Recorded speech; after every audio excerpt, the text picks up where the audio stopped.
It's good to be back in Australia. And the Ramones, what can you say?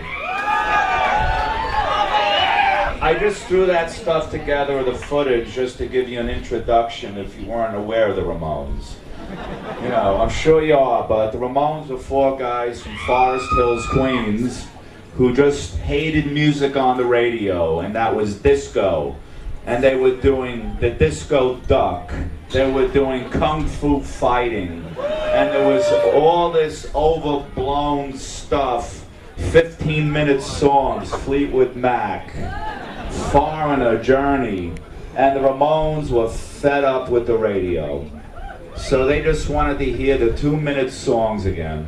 So they couldn't play Stairway to Heaven, but they could play Ramones songs.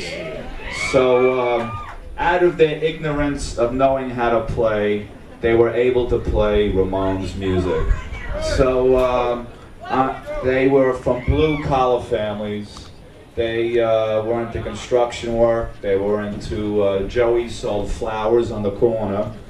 And they weren't millionaires, so they had to do something. They weren't geniuses in school, so they decided to play guitar and drums and write. Dee Dee and Joey were the main songwriters, and Tommy was the first drummer and manager, and Johnny Ramone was the guitar player. So I come from Brooklyn. So let me give you a little rundown about Nothing soft comes out of the Bronx. So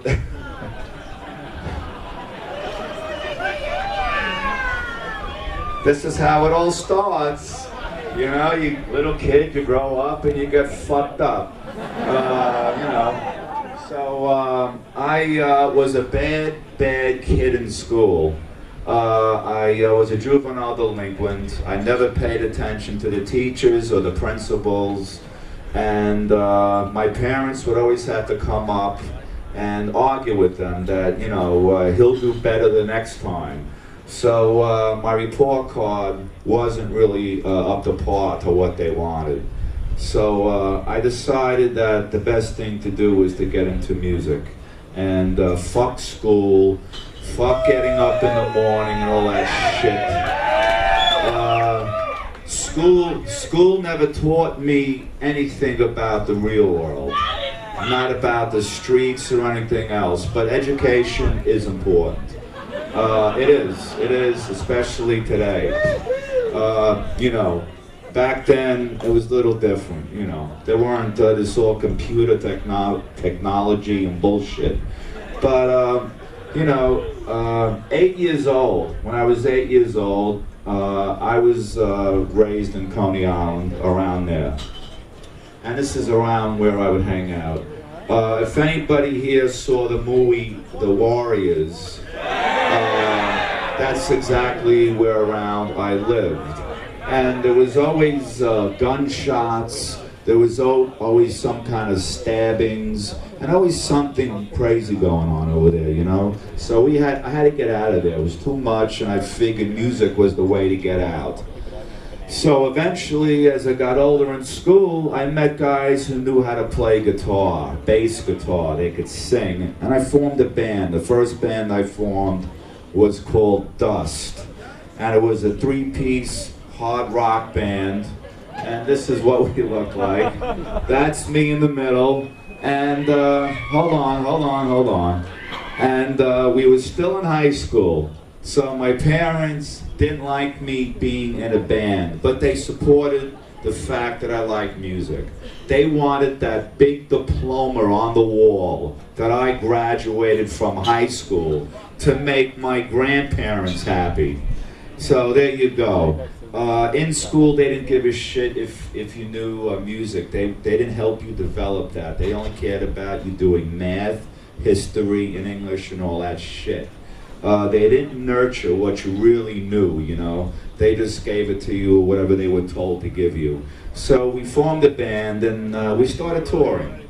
And my first initiation of sharing a hotel room with somebody was, I woke up one morning and I smelled something funny.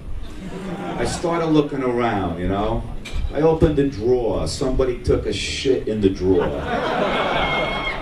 Not in the toilet, but in the drawer. I mean, why? Well, I don't get that, you know. So I swore at that point I would never share a room again with anybody. But we were young, we were naive, and we were touring with Alice Cooper, and we were going to school in the daytime. So we had to break up. Our parents were definitely down on us because they wanted us to finish school. So I did. I fucked off for 10 months and I went to summer school and night school for 2 months and graduated. So that's how I got away with going to school and getting away with it. This was the first album cover at the time. And you know, it's funny looking back at that, but that's a cool shot. There's so many bands today have skulls on their album covers, you know. So what was good at It Dust was the guitar player produced the first 2 Kiss albums at the age of 19. So I started hanging out in New York at CBGB's and Max's. The New York Dolls were friends of mine, and their first drummer died, Billy Messier, in London in 1971. So they asked me to come down to the audition. Johnny Thunders, Jerry Nolan was there, and David Johansen, Syl, and Arthur Kane. So Jerry Nolan started playing the drums, and he kept the beat, and that's what punk rock's about. To me, the New York Dolls were the first punk band. That's my opinion. I'm not talking about the Stooges or MC5. I'm talking about New York City. So Jerry Nolan's keeping the beat. Then it was my turn. I go up there and I start playing like Keith Moon, showing off and thinking that's the thing to do, but it wasn't. Jerry Nolan got the job, and that was okay. We all remained friends over the years until they passed away in the early 90s. But I got to meet somebody else, a transvestite, and her name was Wayne Jane County. Now, he was from Georgia. He had a southern drawl, and he was a great songwriter, and very extreme for the time. And I loved his songwriting, and I loved the fact that he had the balls to go out there and look the way he did. Now, the thing is, in 1974, a lot of people weren't coming out of the closet about their sexual preference. But this photo was one of the photos we would send to the clubs. And outside of New York, it was very hard to play punk rock at the time. So any chance we did get, we would take it and play New Jersey, Long Island, and places like that. Now, you go to New Jersey, a lot of the clubs are owned by the mob. If anybody here sees The Sopranos, you know what I'm talking about. You know, the little pinky rings and the cigars. Now, this is the shot that we would send these club owners. But this is what they saw. This is what they saw on the stage. Now, Tony Soprano sitting there seeing this would probably get a little, you know, upset about it. So we did 4 songs, and they told us to get the fuck out or they kicked the shit out of us. So we had to leave, and then I realized at that point that it was limited. This kind of look and whatever was limited. And I still respect him, he's great.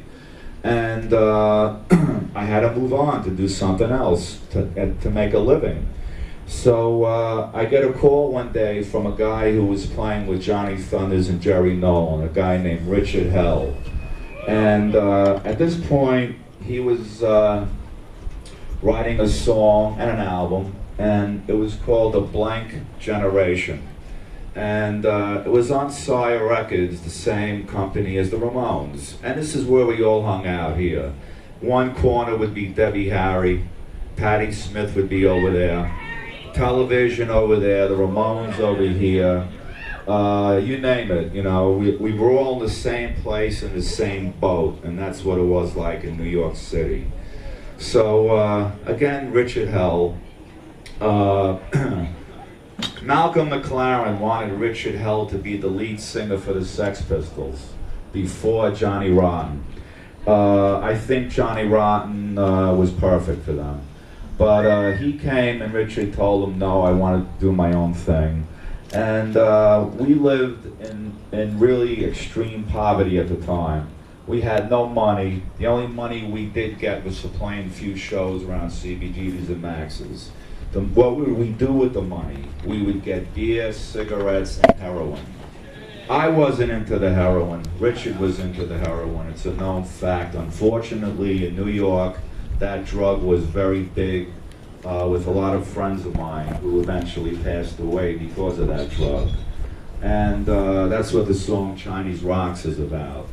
So this is how we lived, and that's Bob Quine, Richard Hell, Ivan Julian, and myself. So we did an EP, and then the guy said, hey, this sounds pretty good. We'll sign you up to Sire Records. So we got the opportunity to make a good studio album, again, called Blank Generation. So this was the album cover. Came out in 1977, and took about 5 weeks to make. So we were very happy with it, and we got a call from a band that we really liked and got along with called The Clash. You've heard of them, okay. Big part of the punk scene. And we were opening up a 5-week tour in Europe for them. Now, this is where we were introduced to gobbing. That means spitting, okay. Joe Strummer admitted to me that he got hepatitis because somebody spit at him and he swallowed their spit. Thank God I'm in the back playing the drums, let me tell you. So Richard Hell didn't like that. And it was fun, and we always liked the fact that we were going to England because we really liked the English bands. Before that, as kids growing up, you might not like them, but I did. The Beatles, the Kinks, bands like that, the Rolling Stones. I'm talking about the early stuff, you know. And it was a joy for us to come over there and get involved and see the punk scene. But Richard did not want to tour anymore. So after that, we went back to the States. He stayed home, continued to play till about 1982, just in the local areas. So I got a call from Dee Dee Ramone. Let's hear it for Dee Dee.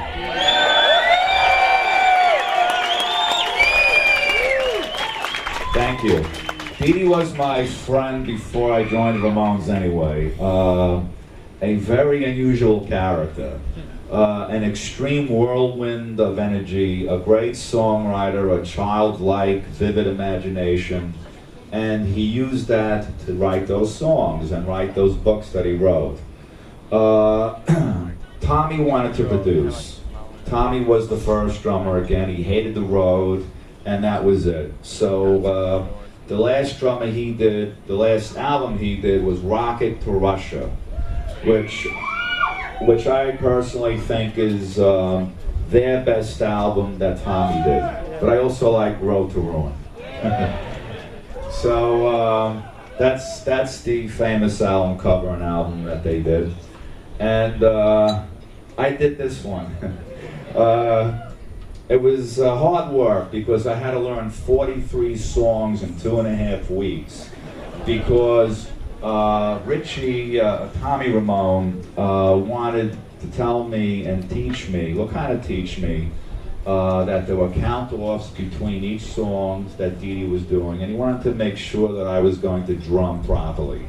So at the rehearsals, he would sit behind me and drum along with me. So I learned Road to Ruin and the whole set. Now, I would just go home and have the headphones on, listen to a cassette, and learn everything that way. So it took about 3 days to do the basic drum tracks. And again, the first song I did was I Want to Be Sedated on this album. Great song, but doesn't mean you should go out and do quaaludes and take downs. Only if you're gonna fly. But this is just some shots of the band live. And that was basically the setup. Marshalls, Ampeg amps, a Fender Precision bass, and the surf guitar of the Beach Boys, Jan and Dean, the Ventures, that Johnny Ramone would use. So there's Dee Dee Ramone right there. in his prime, before he became D.D. King.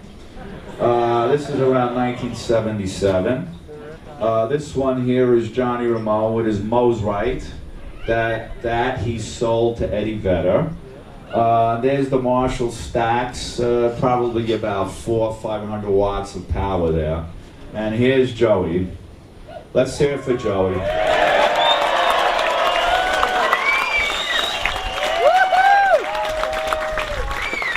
Thank you. And Johnny Ramone. Okay. Now, it's a known fact that Johnny Ramone is a conservative Republican. I am a liberal Democrat. Dee Dee was a Republican. Joey was a liberal. So you throw those four people together, opposites attract. So that's why the music was good, because we took it out on the music.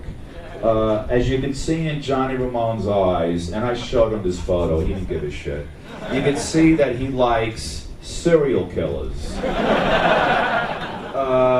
He writes to Charlie Manson, and Charlie Manson writes back to him. He likes cows with two heads.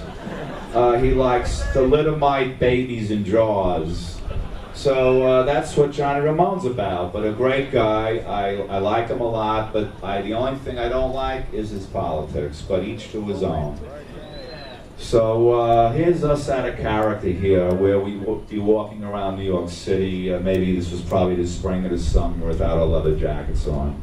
Just Joey with the lumberjack thing on. That was a pretty cool shot.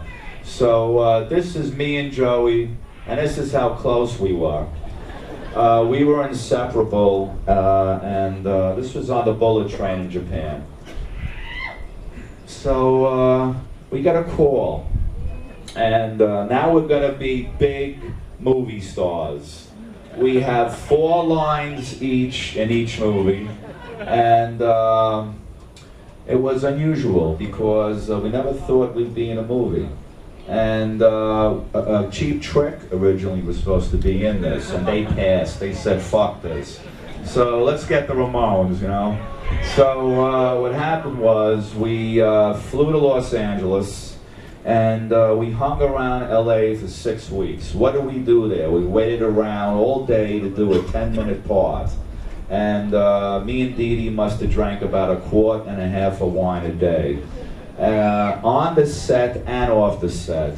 And at night we would go down the strip of Los Angeles and go to the Troubadour, the whiskey. And we would continue drinking all night, and you have to be on a movie set 7:30 in the morning.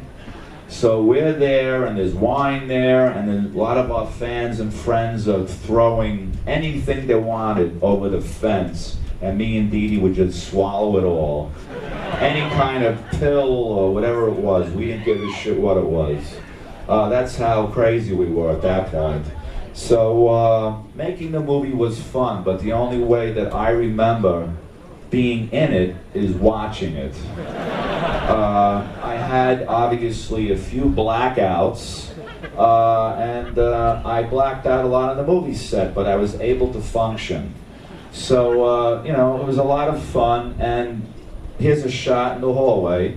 Now here I drank about maybe 1.5 quarts of wine. That's PJ Souls, the band, and here I am on a platform being pushed by the football team, and I'm trying to hold on to the drum stool, falling off that thing because I'm drunk as hell here. But it was a fun movie, and that's what was going on, and that's the truth. And it was just an unusual thing to be in a movie, and still today it's played. So we also met another friend of mine and Joey's. Did anybody here hear of Phil Spector?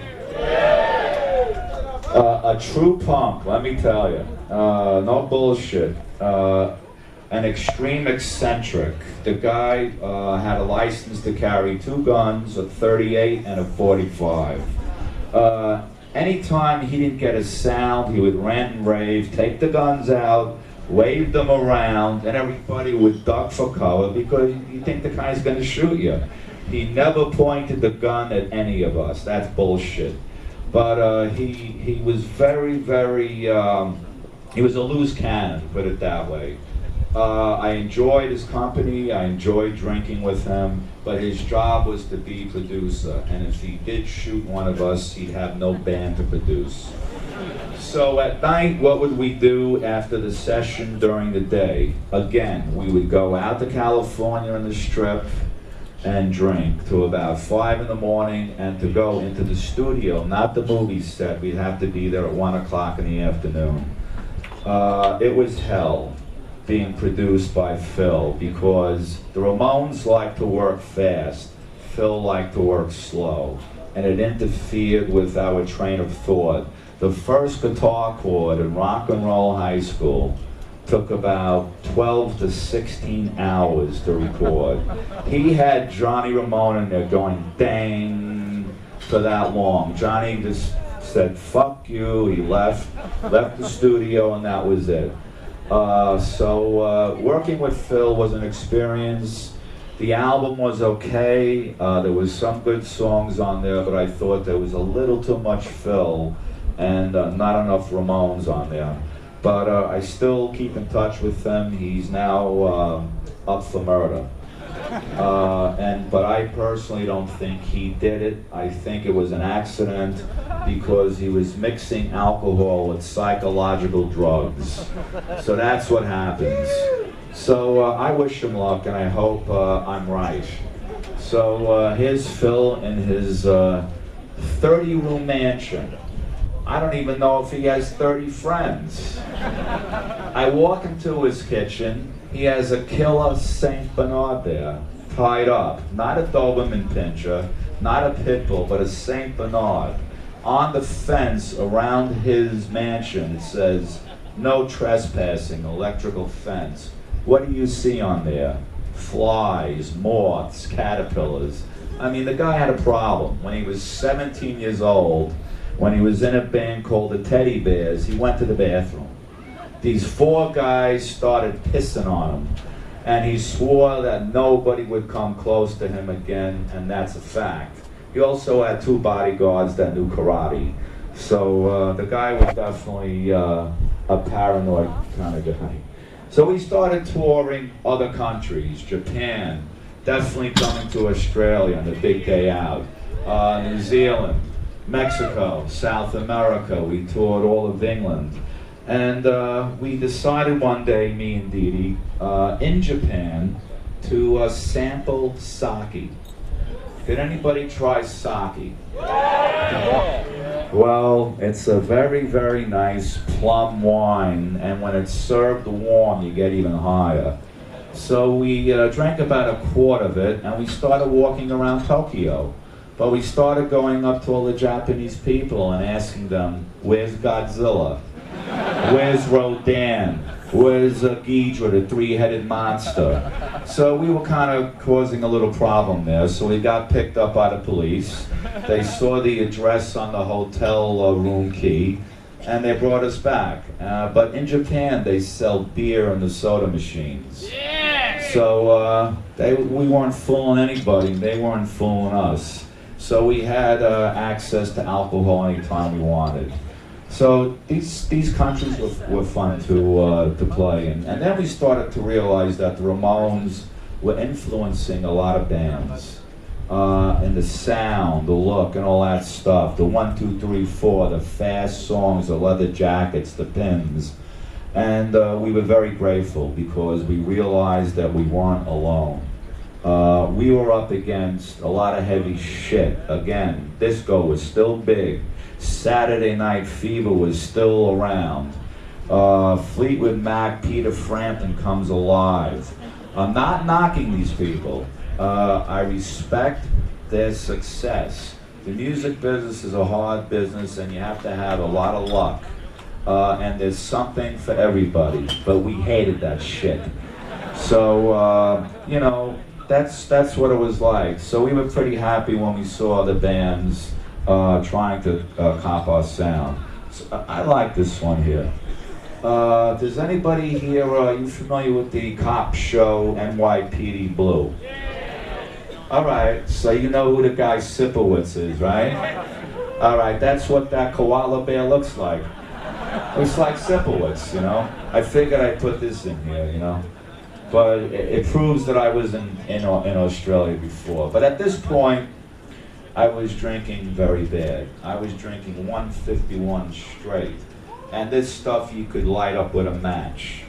So I'm in the studio and we're doing an album called Subterranean Jungle, which I didn't like. I hated the production, and it's the only Ramones album I don't like. So I bring my bottle of vodka in there. Dee Dee's on heroin, cocaine, pot, you name it. Me and Walter Lure, the guitar player from the Heartbreakers, are in there drinking. I hid the bottle in a place where I thought no one could fucking find it. But Dee Dee Ramone found it. He gets the bottle, takes it out, waves it around. Marky's drinking again. Next thing I know, when the album's finished, I get a phone call. You're out of the band. You're out. You're sad. Get fucking lost. Good. Now I had more time to drink. I had no responsibilities. I went home. I would close the shades down. I wouldn't answer the phone. Nothing. I could drink now without anybody scrutinizing me, you know. So I figured, you know, one day I thought maybe I could stop drinking on my own, you know. So I went to my parents' house. I went to the kitchen and I was looking in the backyard, you know. And if anybody here knows what the DTs are, they're not funny. So this shape started appearing in front of me, and it was a fucking dinosaur staring right at me. I turned around, wiped my eyes, and it was back there again, even closer. I ran out of the house, went to my apartment, and all night long the only thing I saw were bats, insects with 3 heads, crazy things flying around, crawling around. I had to check myself into the rubber room. That's where you go where you don't get hurt when you dry out from alcohol. I was tied up for about 3 or 4 days, and it wasn't fun at all. But I thought that I beat drinking. So what I thought for real though was that I thought that I learned how to drink now. I could drink and manage not to get drunk. So I figured I'd buy a car now and drive. So here I am. I have no insurance, no license, and I'm driving. So one day it's about 90 degrees out, real hot, sweaty, disgusting. I see a building, it says bar. I stop the car, I walk in to the bar, and I had about 6 Newcastle Browns. And I had about 3 martinis on top of that. I get back into the car, I'm driving around all fucked up. I black out at the fucking wheel. Instead of my foot going on the brake, my weight leaned on the accelerator. I ended up in the car right through a furniture store window. Now when people are shopping for furniture, they're not shopping for cars. So I wake up, the cops are there, they brought me to jail, they mug-shot me, and they fingerprinted me. That was the first time I got arrested. And then I realized to myself, what do I want to do? Do I want to keep drinking, or do I want to keep playing the drums, which was a dream as a kid to do, and that's what I could really only do. So the psychiatrist in the detox center told me that you should face another reality. So what did I do for the 3 years that I was out of the Ramones? I mixed cement. I put up gates in buildings. I did demolition work. I did all those kind of things that brought me to a really different reality so I could see what the real world was like. The music business, believe me, is not the real world. So it taught me a lot about a lot of things, dealing with different other kinds of people. So Jerry Nolan and Johnny Thunders had a heroin problem too, unfortunately. Again, like I said before, it was readily available in New York, anywhere and anytime. So I tried to help them out.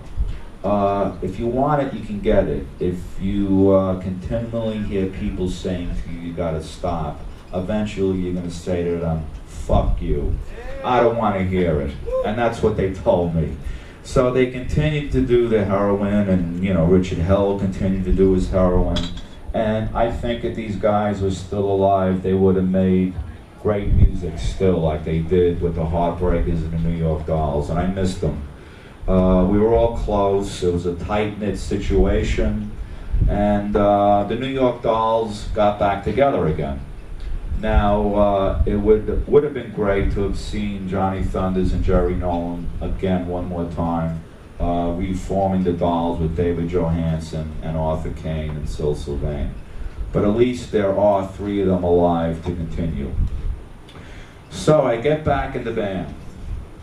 The first song that I do is Pet Cemetery. Anybody hear that? Okay. Dee Dee Ramone read the book, and then he wrote the song. But when I got back in the band, there was one thing I didn't expect. Dee Dee Ramone was Dee Dee King now. No relation to B.B. King or Martin Luther King. But you have to understand that the big competition at the time was Ice-T, Ice Cube, Ice Tray, all these guys. So Dee Dee was very adventurous, and he decided to do a rap album. On that album, there's some good Ramones songs, but Dee Dee was not a rap artist, he was a Ramone. And I saw the gold Mercedes chain and the Adidas jumpsuit, and it just freaked me out because I just got sober and I was finished looking at the DTs. And I thought I was seeing things, but I wasn't, it was for real. So getting back out of the rubber room, out of the institution, I ended up doing the Stephen King single, Pet Cemetery, which was a pretty cool thing to come back to. So we get a new guy in the band, CJ. Not like Dee Dee. He's not a writer like Dee Dee, but he was able to keep up the optimistic fun of the band because he was younger than we were. And, the youthful optimism was there, and he was able to play the downstrokes on the bass that Dee Dee created. So we continued, I think, about another 9 years after Dee Dee left. And we started playing these bigger places, like, I really like intimate places. I like clubs. Now, we started playing places like Lollapalooza, the Warp Tour, these 20, 30,000 seat places with bands like Metallica and all these other bands. And it was a little unusual, and a lot of times we always thought that we should go back and do club stuff, like 500 to 600 people, more intimate and be closer to the audience. But we couldn't, because if we would try to do that, then the other kids or fans, friends wouldn't be able to get into the clubs, so we had to play the bigger places.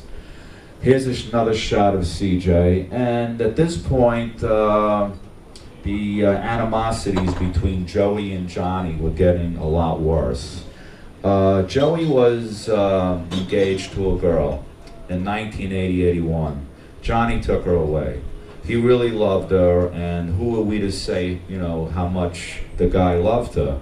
So the problem was that she would always be around and it would really hurt him. So that's why they didn't talk for all those years, and it really created a lot of internal problems. But again, they probably took out all that animosity in the music, which at one point we started playing a lot faster. So this is the Pinhead. I think without the Pinhead, there would have been no Ramones. But here's Johnny Ramone thanking the Pinhead for his career. So now that's another thing. If I saw that in the institution with the DTs, I think I would just kill myself if I could, because that looks pretty real. So a lot of kids, a lot of people send me drawings, paintings of the Ramones, their idea of what the Ramones look like in cartoon form. A lot of kids thought we were very cartoonish. I didn't mind it, Johnny didn't mind it, Joey kind of got a little miffed about that. Dee Dee didn't care. But this one I like. I like the one of Johnny here, the out of proportion head. Very cool. I like this one too. I like how Dee Dee and Johnny are joined here, Siamese twins. This one was done by a 10-year-old. I wish I could do that. It takes a lot of effort and time to do this kind of artwork. Acid Eaters. Did anybody get this album? It was okay. It was a bunch of psychedelic songs from the 60s. Obviously, these bands were under the influence of LSD when they wrote them. We liked some of the songs because they were basically one-hit wonders. So we did them, Ramones it up, and that was the result of the album. And this one here I like too. This is the Italian Fan Club. Now, look at us here. We all look like Rocky Balboa. It's a little funny by the facial features. This one is a Japanese one. Very intricate, very perfect, like a Toyota. That's their idea, and we greatly appreciated all this artwork. This one's from Spider-Man, the video. Spider-Man. And this one, the person was definitely on LSD. This is what I call the avant-garde Ramones. Now, I had to put this in there because I have a large ego. Only kidding. Okay. This guy is a real artist. Now, what I'm going to tell you is true. I'll make it quick. We went there to visit him because he really wanted to see us, you know, and this was the surprise he wanted to show us. I said to him, when it dries, do you think I could have this painting? So he looked at me and he said, fuck you. I mean, you know, and he meant it, you know, so that was it. I couldn't get that painting. The Simpsons, anybody see that episode? Yeah! Okay, so did I. The thing is that the song is only 15 seconds long in that episode, but we have another minute remaining somewhere. Matt Groening is a Ramones fan. We were very, very grateful to be asked to do this. He took an 8x10, and this was the artwork that came out of it. And another thing, a lot of actors and actresses and models we met. And a lot of the people, I guess in the industry or, people in life think models are stupid and, you know, whatever, that's all they do is smoke cigarettes, they don't eat. But I met a lot of models who were intelligent, they were informed about a lot of things. So that's a bunch of bullshit, you know, a lot of these people have this shit together. But we were also surprised that some of these people were Ramones fans. This is Ben Stiller. He's half of a Ramones fan. He really, you know, wasn't. Bono is a Ramones fan. Now, I respect Bono. I was never really into U2. But I respect the fact that he speaks up, he takes chances. You get a lot of feedback from corporations and governments if you speak out against them like he does. And there's a lot of shit riding on his shoulders, but at least he speaks out. And I like his politics, and he is a Ramones fan. Isaac Hayes isn't a Ramones fan. But I love the song Shaft, and I wanted to be with Isaac Hayes and say hello to him. Lars Fredrickson from Rancid. Okay. Close friend. Obviously influenced by The Clash, The Pistols, and the Ramones. And I love Lars dearly. One of my close friends. Tony Bennett, the biggest Ramones fan in the world. No, just kidding. He's 78 years old. He lasted in this fucking business for 55 years. And I wanted to take a photo of him because I respect that. The guy still has it and he's great. Oh boy. Cindy Crawford. My arm's around her waist and so is Joey's. And she's not a Ramones fan. I almost started crying. But I loved being with her again. She was very intelligent. She's a model, obviously. She wasn't stupid. Like a lot of people think models are. And it was a great day hanging out with her and other people like her. Quentin Tarantino is a Ramones fan. Very smart guy, a great director, and I wish he does another movie like Pulp Fiction or something as good as that, because he still has a lot left in him. Nicolas Cage, an Elvis Presley fan, obviously. But he is a Ramones fan. But he's more Johnny's friend. I asked him one day, do you listen to the Ramones? And he goes, yes, I do, in the car. And then I said to myself, doesn't the guy live in a house? You know what I mean? It's like he got a car, a house, and so I guess he just listens to the band in his car, you know? Makes him drive faster, who knows? Jackie Chan. Jackie Johnny Ramone's very macho. Jackie Chan, when he makes a movie, he breaks about 4 ribs. He breaks 2 wrists, 3 fingers, and he ends up in the hospital for 3 or 4 weeks to recuperate. Johnny Ramone respects a guy like that. So he wanted a photo with him, and I was there with the camera. I took the shot, and that's what it is. Eddie Vedder, a big Ramones fan, and Eddie Vedder, Kurt Cobain, and Chris Cornell fronted bands called grunge. And Nirvana was in the forefront, and they were into punk rock. But they created a style which I respect, an original style. And again, I wasn't into grunge because I think the music's a little too slow for my taste. But I respect, again, the work and effort that they put in to create a sound like they did. Julia Roberts. She was the only one who I knew that came to see us that marched in the pit. And she didn't give a shit if she got hurt or not, but she was in there, which was very surprising because a lot of actors and actresses worry about their faces and stuff. But she was going out with Keith Sutherland at the time, so there was a lot of craziness. Howard Stern and Joey. Howard and Joey looked alike, and Howard Stern is a very famous DJ. We all admire Howard. Now there's a problem. There's a company called Clear Channel. They're buying up all the radio stations in America, and I'm sure they're going to eventually buy them some other places too. Now they took him off of 23 markets because they disagreed with what he was saying. Never too bad. He never really was that insulting. A nice guy. When he wasn't off the radio, was very quiet. But who the hell are they to stop somebody to talk over the airwaves? Now we're talking about censorship. Now this is what's happening. When one corporation buys everything, they will dictate to the population what they're going to hear, see, and say, and beyond that. So this is what's happening. Who's to blame?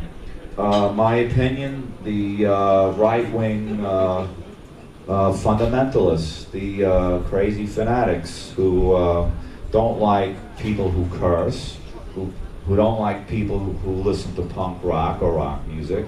Obviously that's from the devil. And they want everything sanitized and sterilized. So we hope that the next administration isn't going to be the same administration.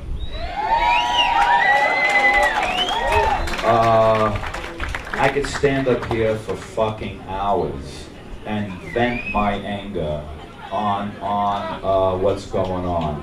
But you know what? You can love your country, but you don't have to love what it's fucking doing. You know? And I fucking hate war. I hate bigotry. And I hate all that fucking bullshit, anger and anxiety and the crap that's been going on for the last 2.5, 3 years. And I hope it fucking ends.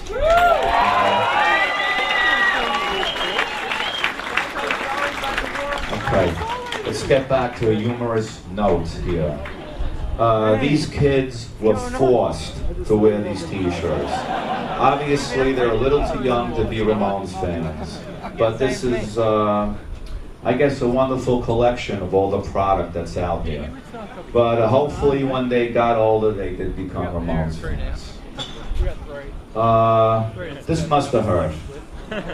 Getting a tattoo hurts. I got one on top of my arm, and believe me, it fucking hurts. This guy has a lot of balls. Not only did he want it there, he had to have it there. So, you know, great. Now, we got a call from this institution, not a mental institution, the Rock and Roll Hall of Fame. Okay. I went there before the Ramones were inducted. I said, what is this bullshit, you know? So I went there and I realized what a great place it was, because it shows the development of rock and the music that we all like. Well, some of it. The early rockers like Jerry Lee Lewis, Elvis Presley, Little Richard, guys who started it, you know, all the way up to the blues guys, the British Invasion, bands like the Kinks, the Who, the Stones, the Beatles, and etc. Then we get a call, and now you have the Ramones in there. A lot of people would say that's a cop-out. A lot of people would say, okay, you're getting to more people with your music. I look at it as a learning institution where you can just learn about it like any other place. So one day they asked me to send them something. Okay, fine. I gave them the most smelliest, disgusting, grossest sneakers I could send them that I kept in my closet. That's why everything else smelled in there. But those are my sneakers. Those are Johnny Cash's boots, Keith Moon's shoes, Alice Cooper's boots, and John Entwistle's boot. So you have some guy from Brooklyn and coming out of an institution, working class family amongst all these wonderful people. So that wasn't bad. So Joey, okay. At the end, Joey developed lymphoma cancer. His dream came true. He always wanted to do a solo album. He asked me to be on it. I was the only Ramone to be on it. I was the only Ramone to visit him in the hospital. And I miss him. And he at least had that dream come true. And that's the way it was. He was hopeful that he was going to beat it. We all thought he was going to beat the cancer, but most of the times the cancer wins, you know, no matter how much chemotherapy you go through. So here we are at the Rock and Roll Hall of Fame, backstage, and that's me, Tommy, Johnny, and Dee Dee with our awards, which I keep in the bathroom. Okay, there's Joey's solo album, and did anybody hear It's a Wonderful World? That's how Joey would have liked that, because that's the way he thought. So at this point, we're going to get to a Q&A. That's a question and answers. If you want to ask me about the other Ramones or anything, be my guest if anybody wants to ask me something. Anybody out there? Who kicked me out of the band? Okay, one day I was home and nobody was calling me. I said, what's fucking going on, you know? So the first person that called me was Joey, because at that point he was closest to me. Because he wasn't talking to John because of the girlfriend, and Dee Dee was just so far out there that it was hard to deal with his dual roles and his personalities. So Joey called me. He said, Mark, you know, I feel bad, but we can't deal with this anymore. You need help. So that was the first time that I was told about that. And okay, you know, I understood. I took the blows. I was wrong. I fucked up, and okay, I'm out, and that was it. So like I said, I had more time to drink. Anybody else? Hello. The other guys didn't visit Joey because Johnny was in California. He was on the West Coast, but that doesn't mean he shouldn't have visited him. I think the resentment was so deep amongst the girlfriend that he would have probably seemed hypocritical. Dee Dee also was in California. He just didn't want to come in to see him. That was bad because resentments, little resentments, people can hold on for years, and it's just not worth it, you know.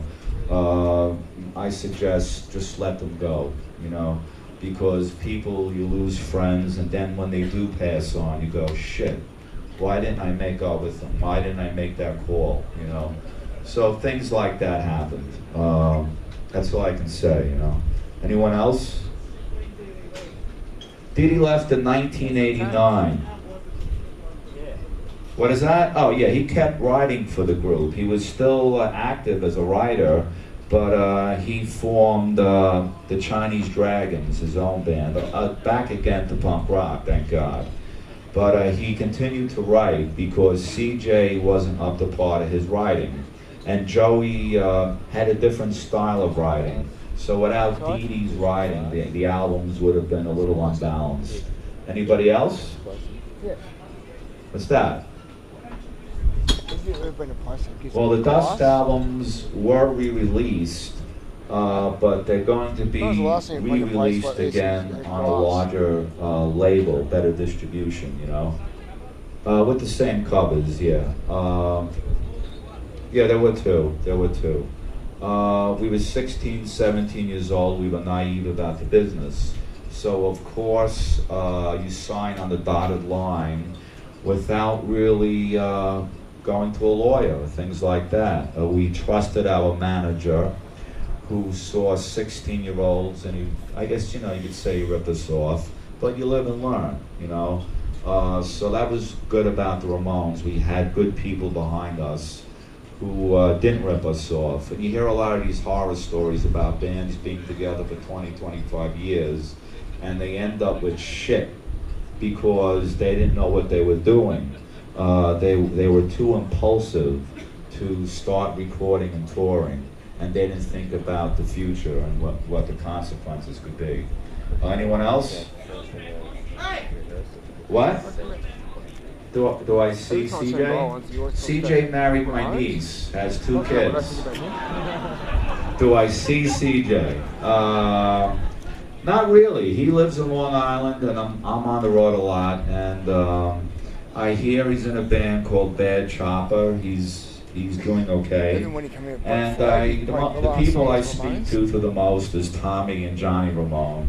I know them a lot longer, and we have a little more in common. But CJ's a really nice guy, and I hope everything works out with him. Anyone else? I'm involved now with a band. Well, I don't. What can I say? It's one guy from the Misfits, one guy from Black Flag. But we call it the Misfits. Why? Because we're all fucking misfits. And we have a great time together. Jerry asked me if I wanted to play with them, and I said I always liked horror, always liked science fiction. And we have something in common, and the songs are great lyrics. So we have a 300-song repertoire of Misfits, Ramones, and Black Flag songs that we can pull out of the hat anytime we want. So that's what I'm kind of doing now, but also I put together a 5-hour DVD of rare Ramones footage. Finally, there's going to be an official DVD out, not a video, a DVD of stuff that we never saw before, and it took a long time to accumulate this shit. So it'll be out in September, so that's what I was working on. Anyone else? Hello. Hello. Hi, Alan. With Eddie, okay.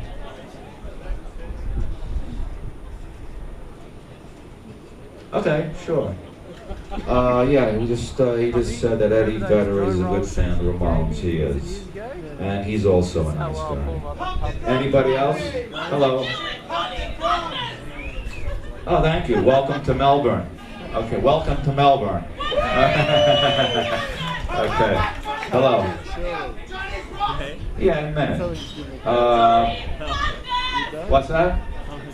I'd like to come down, hold on, I'd like to come down with Jerry from the Misfits and Des from Black Flag. And in fact, we have a guy here who came with me that will be responsible for doing that. And another, besides his name, he's a booking agent.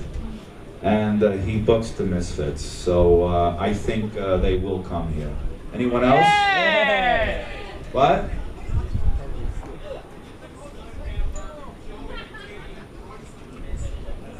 Yeah, Joey wrote songs with a guitar with 2 strings on it. And he did. He didn't know how to play the full guitar, so he used 2 strings. He would get together with Dee Dee. They would write the songs, come to Johnny, and then Johnny would learn the song, and then we would all rehearse, and we would know the songs, rehearse and do the album. It was a very simple procedure. Anyone else? How did we come up with the name Ramones? Okay, interesting story, I'll make it short. Paul McCartney, when he was in the Beatles, when he entered a hotel and registered, his name was Paul Ramone. So Dee Dee Ramone took that and used it and called it the Ramones, and because it sounded like a gang or a family. So that's where we got the name Ramones from. Anybody else? Did Joey ever get laid? Wait. To be honest, I wasn't there. I don't know. I mean, you know, I don't watch, you know. But I'm sure he did, you know. I mean, he was a normal guy. He liked women, you know. He didn't talk to Johnny Ramone for 18 years over a woman, so I guess, yeah, he did get laid. Anyone else? Do I like the new tribute album? No. I like about 4 songs on it. Wait, hold on. I could bullshit to you and say it's great, and it is selling, and it's making the Ramones a lot of money, but I'm not gonna bullshit you. I don't like it that much. But, hold on. But the groups did exert their efforts and their time to make the album, and that's important, and that's what I was grateful for, and so were the other Ramones who were still alive, that they would take their time out in their own styles and interpret the songs their way. But the ones that I liked the best, believe it or not, was Kiss's Rock and Roll Radio. I liked Rancid, Sheena is a Punk Rocker. I liked Green Day's Rockaway Beach. And I liked Offspring's Sedated. The other stuff I could live without. It doesn't mean that this stuff sucks. It means that I just don't like it. You know, there's billions of people in this world, and they have a lot of fans. But U2 did one. Marilyn Manson did one. The Chili Peppers did one. Tom Waits did one. I like Tom Waits. So there you go. Metallica did one. I'm not really into metal, but these are the diversities of the bands that did Ramones songs, which we again we're all grateful for. You know. Hi. It's alright. I think it's someone that. Stop pushing me. Somebody push me. It's a chain reaction. Maybe you jerk. Well, he wanted to know about Chinese rocks, about Dee Dee and Johnny Thunders arguing over the song. Dee Dee wrote the song, but it was a different song before it was Chinese rocks. There were different words in it. Those words were taken out because Dee Dee's words were better. So what that song is about copying heroin. And it's not really a popular subject, but it's a good song. But personally, I like the way the Heartbreakers did it compared to the Ramones. It was slower, it had more of a feel, it wasn't as rushed. So that's just my opinion. Anyone else? My favorite Voidoid song is The Blank Generation. Did anybody hear that by Richard Hell? Good song, very good song. Are you on the I don't know what the fuck it Spider-Man means, 2? but it's a great song. Anyone else? Hello. Are you on the soundtrack How you Spider-Man 2? Hold on, what? tells you to hold on. Chill. Yeah, yeah, right. I don't remember those songs. We did a medley on MTV of all these songs about 8, 9 years ago, and they were the popular songs at the moment. We did them Ramones style. I don't know for what reason why we did it, but we were asked to do it, so we did it. You know, we went to the studio, listened to the songs, and then we just sped them up four times, and that was it. Anyone else? Spider-Man 2! How did I get back in the Ramones? I sobered up. I realized that playing the drums was more important than lying on the floor every day in a blackout and having your friends tell you what you did that night before. And you have to trust your friends, because a lot of the things they told me I did, I couldn't believe. So who asked me back? Well, Clem Burke was the last drummer they auditioned. They did 2 shows which were disastrous. Clem's a great drummer. He's good for Blondie. Richie Ramone was good, but he was a sideman. He wasn't getting paid enough, and he wanted more money. And I don't blame him, but they didn't want to give him more money. So when they found out that I was sober, they asked me back. Anyone else? That's over with. I did some solo projects because I had songs written, and I just wanted them in the Ramones bins. I thought some of the subject matters, the matter in some of those songs was a little too political for the Ramones, you know. All right, well, if you hang around in 10 minutes, we're going to do some Ramones songs. So I hope you like it, and I hope you have fun so far. And I'll see you in about 10 minutes. Thank you.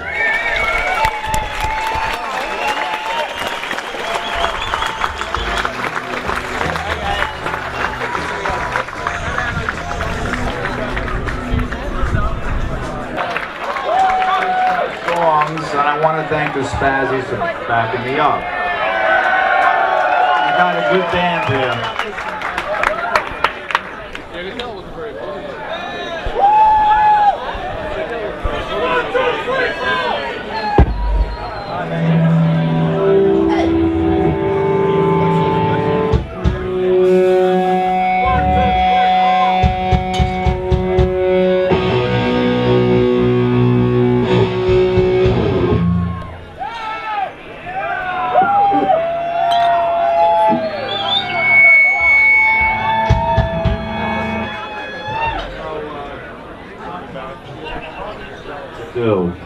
And this one's off of Road to Ruin. Tonight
you very much. You're very kind. And this one, we're gonna get some sun now in California.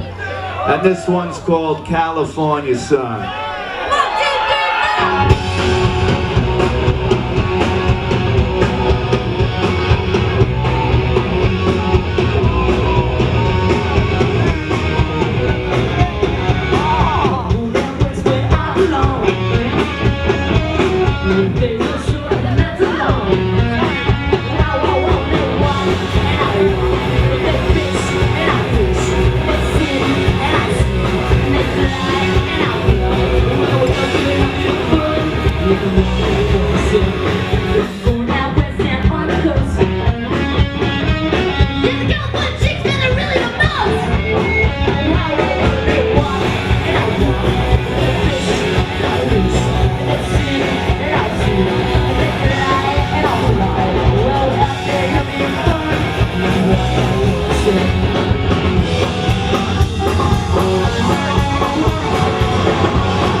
Thank you.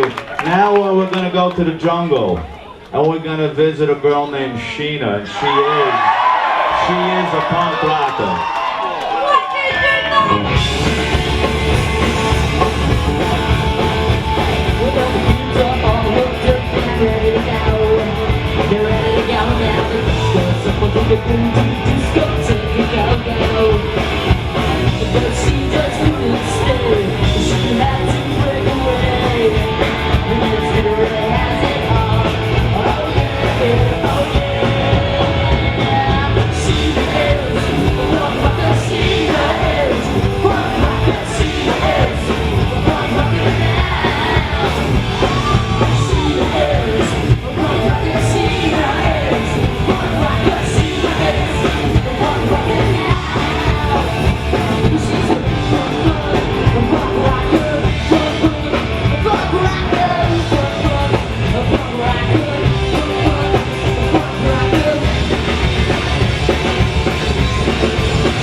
You know what? Sometimes we don't care. And a lot of times, I fucking don't care.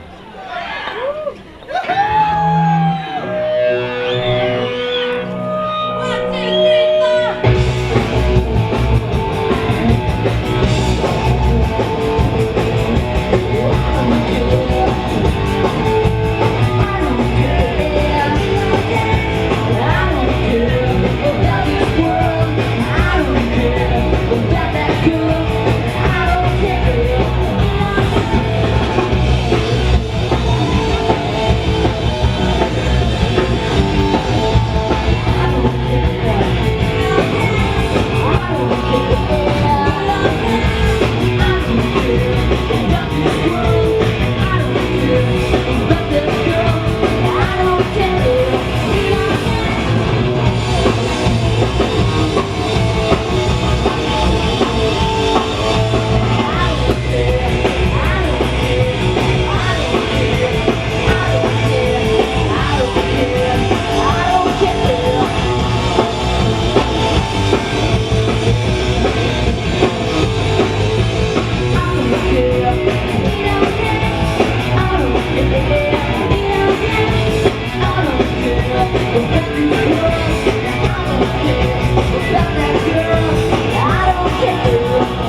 want to be sedated, right? I wish I could join you, you know, but I don't do that shit anymore. All right, I guess I want to be sedated.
Very kind.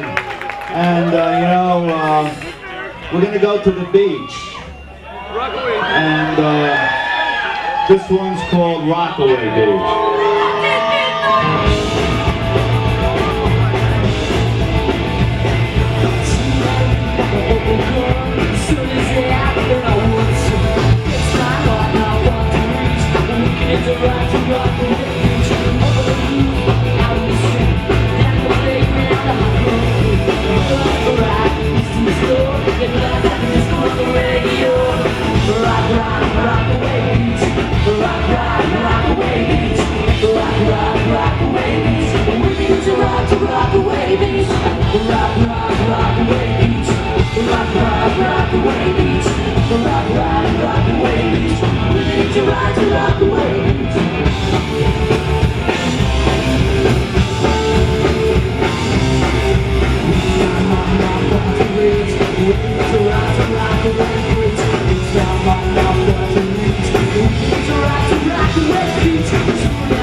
Now we're going to go to a high school.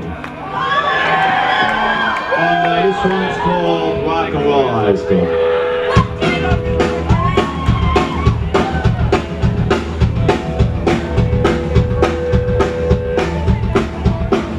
Rock, rock,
fucking great. Okay, the KKK, it still exists, but the KKK took my baby away. What do you think now?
We're gonna try to do the solo single off of Joey's album, It's a Wonderful World.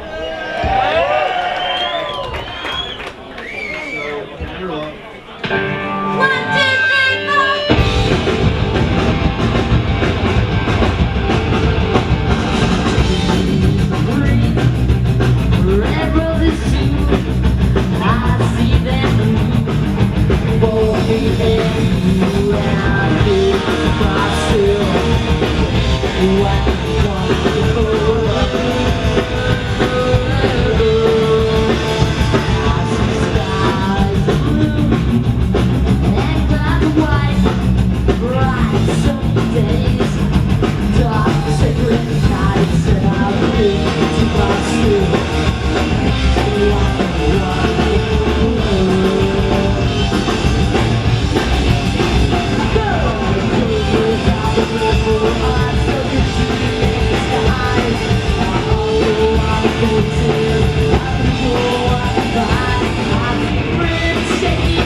This one's called The Chinese Rocks. 1, 2, 3, 4.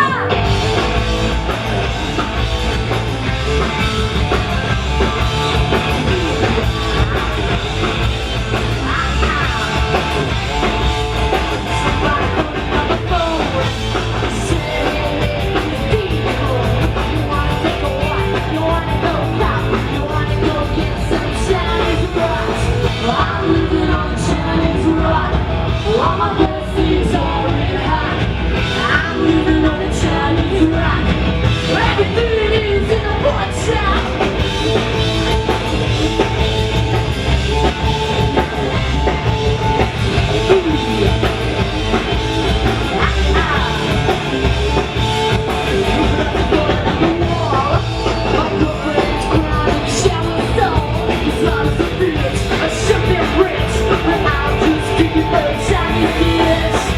I'm living on a Chinese rock. All my blessings are in high. I'm living on a Chinese rock. Everything is in a pork chop.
Okay, you know, sometimes I think everybody is a pinhead.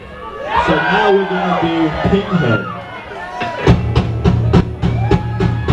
Couple weeks after one of us. Couple weeks after one of us.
Hey, thank you.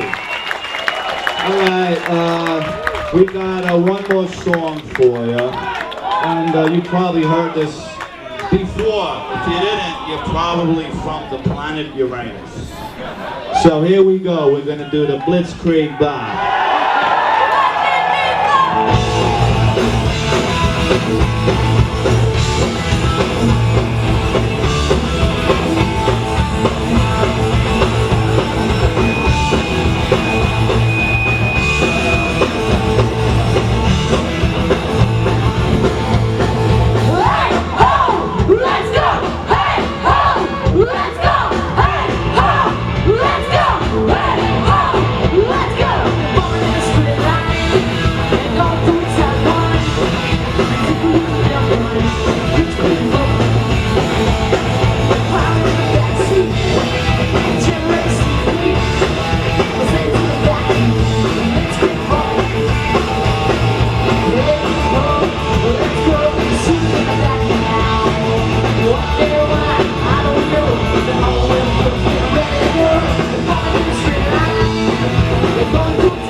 thank the Spazzys.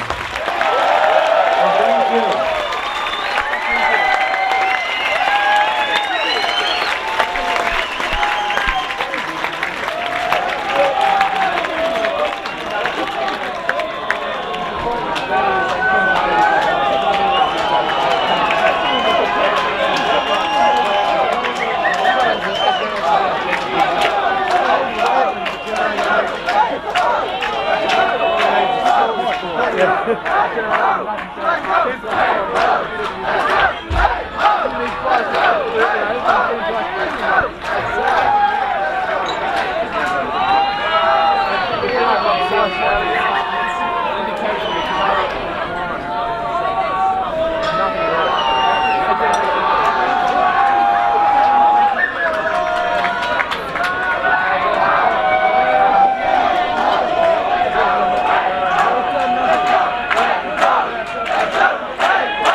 We're going to do a Spazzys song now.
Thanks again.